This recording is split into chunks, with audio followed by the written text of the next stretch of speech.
is dan wel feest op de Foareker in Siegerswald met een Foareker Got Talent show. Maar het begrut het leraren, ouders en leerlingen dat het warm tegengaan. Tuurlijk, dit is prachtig mooi dat je nou zo'n feest vieren kan met een ander.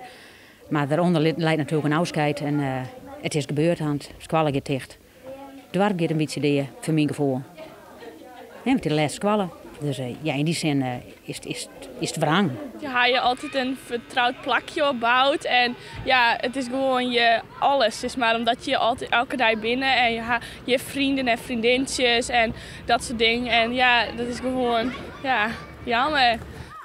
Je houden wel hoop echt tot het laatste moment. En dat heb ik alle jaren zo ervaren. En echt de schouders eronder.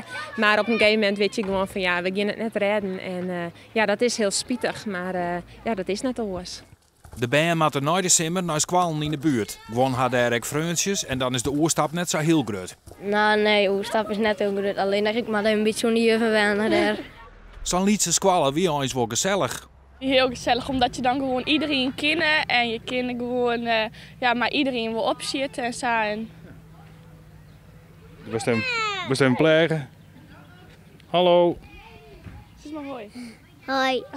Het afskiën van de squallen docht zeer. Van de morgen wie ik een leerkracht even in train en kwam een leerling bij me van nou wil juf even komen, want uw juf die is even in train. Dus ja, ben ik er even heen gegaan, ga ik de groep even oornaam. En ja, het is toch wel wat met een lach en een traan. Dus